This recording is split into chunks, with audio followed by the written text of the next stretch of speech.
boys and girls. I hope you're having a good day today, are you? It's getting nice and warm and sunny outside. It's a good day to go outside and play with your brothers or sisters, or maybe you have a dog that you could throw a ball to. Just go out and have some fun. But first, I've got some fun stories about working together and cooperating. Because you know what? We can have a lot of fun and do a lot of things when we are by ourselves, but we can do so much more when we work together. So I hope you enjoy these. You ready? Clap your hands if you love stories. Clap your hands, I know you do. I'm so glad that we could be together. Glad to share story time with you. So I have a bird story. Would you like to hear that? It's a story about some doves. You're not a dove, Mr. Owl, but I think you might like it anyway.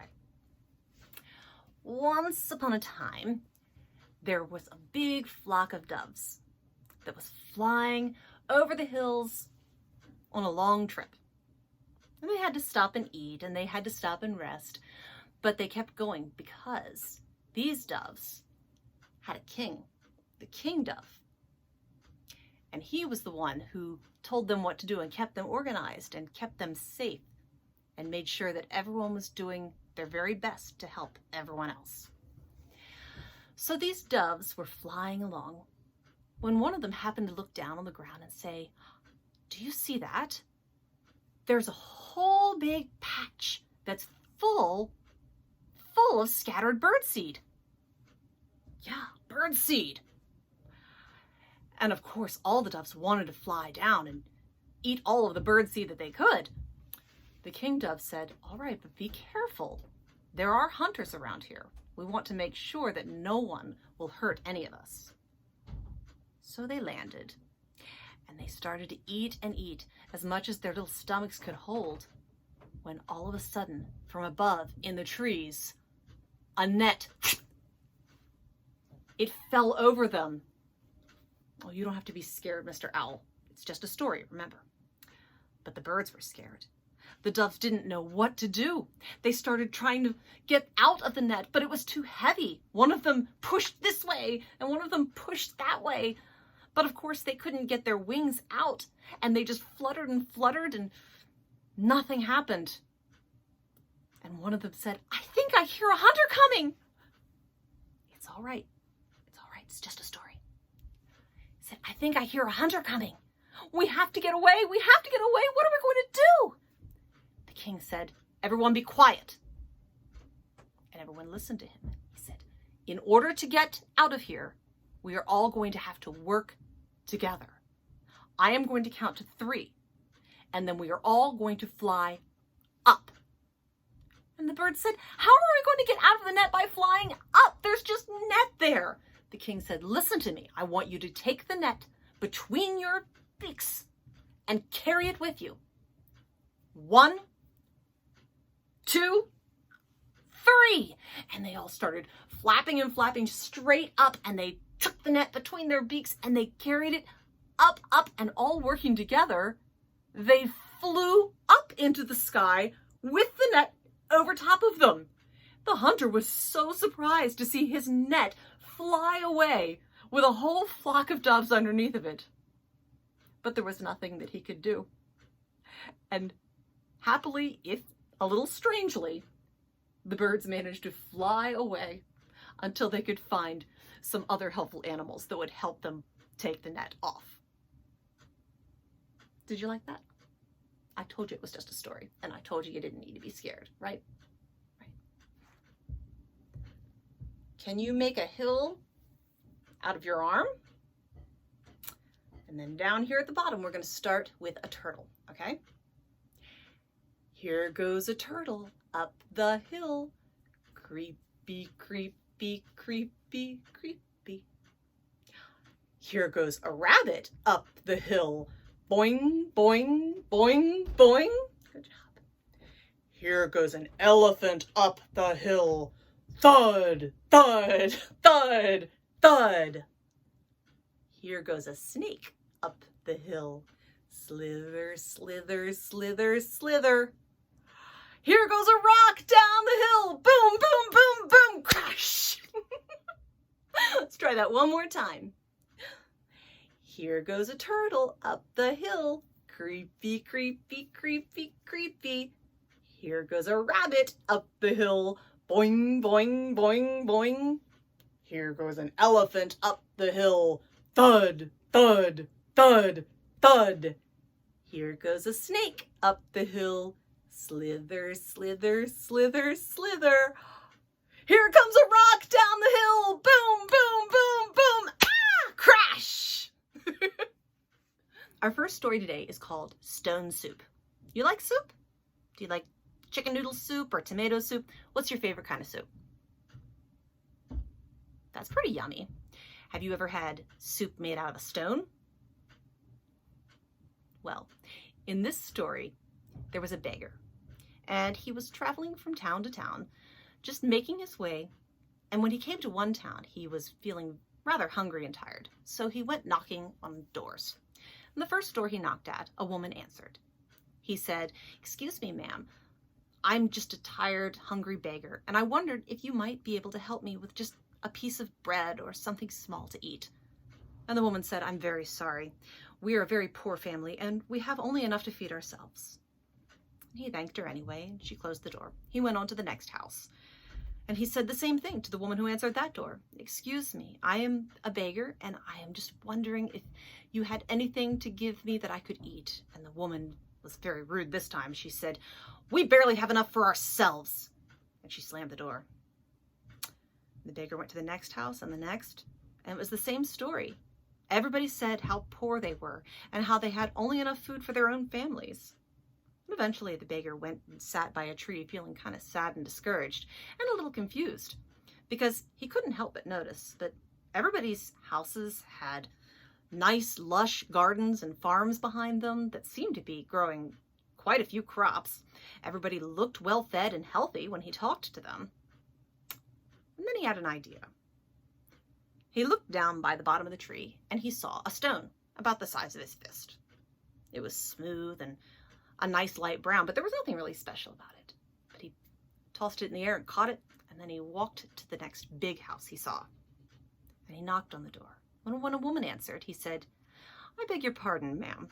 I'm a traveling beggar, and I wonder if you might be able to help me." And the woman started to interrupt and say, "I'm sorry, but we are very hungry ourselves." And the beggar said, "Then you might be interested, because I happen to have brought with me a magical stone soup."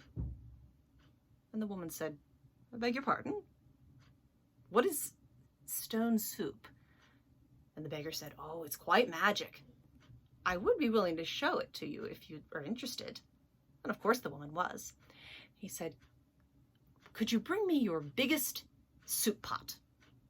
And the woman hurried to grab it because she was really interested to see what he could possibly have.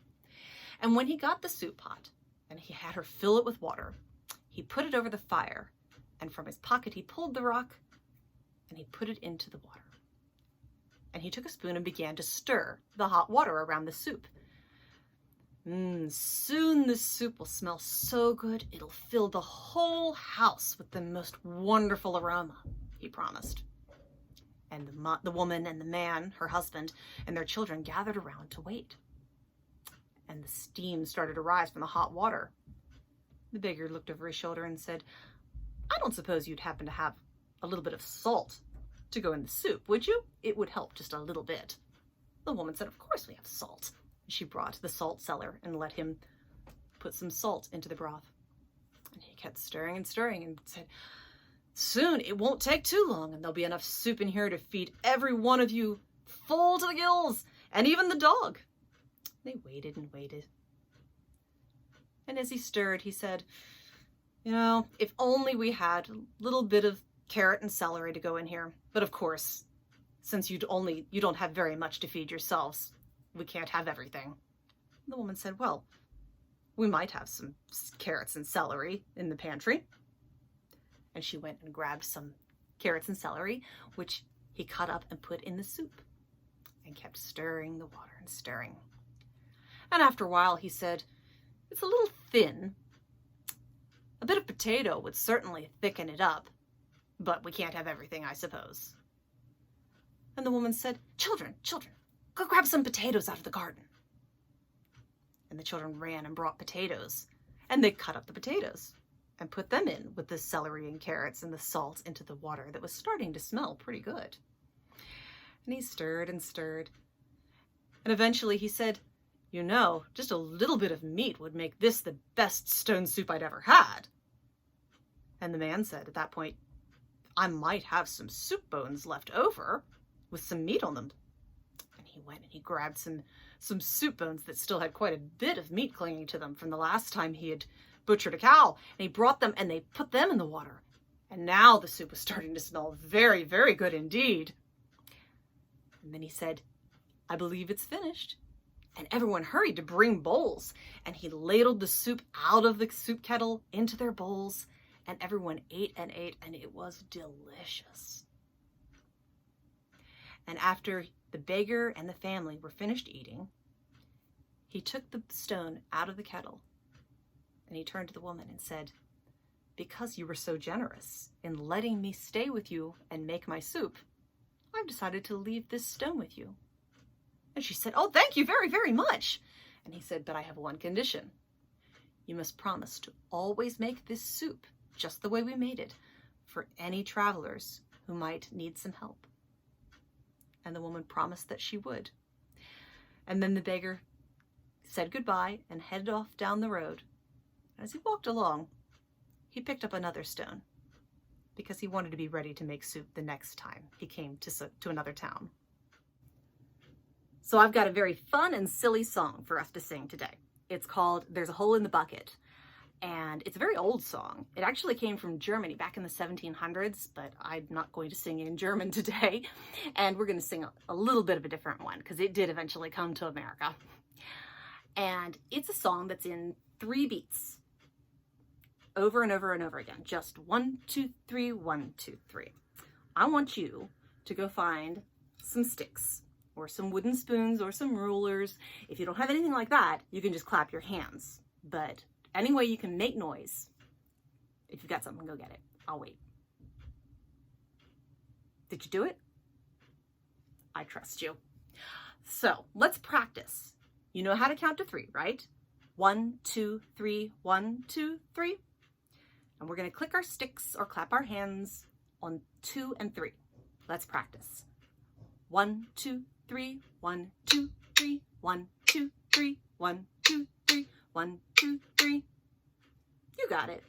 And that's the easy part. I've got the hard part because this song is actually sung between 2 different people. We've got Liza and we've got her husband, Henry. And I'm going to have to sing back and forth like I'm 2 people, but we can do this. We can make this work, right?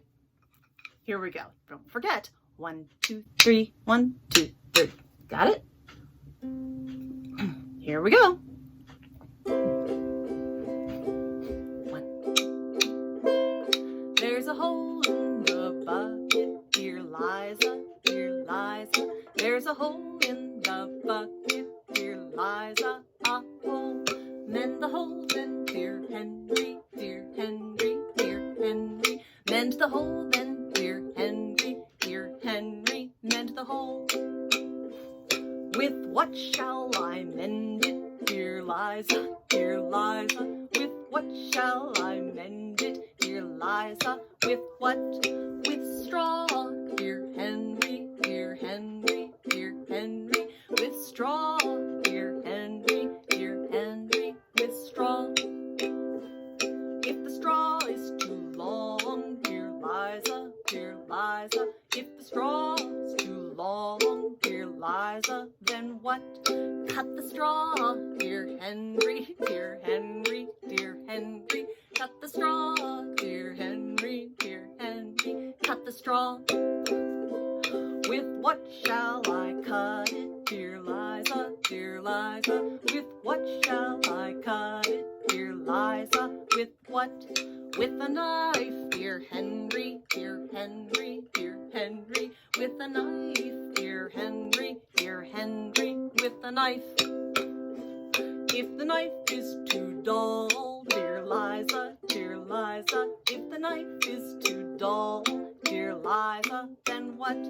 Whet the knife, dear Henry, dear Henry, dear Henry, whet the knife, dear Henry, whet the knife. With what shall I wed it, dear Liza, with what shall I wed it, dear Liza, with what? With a stone, dear Henry, dear Henry, dear Henry, with a stone, dear Henry, with a stone.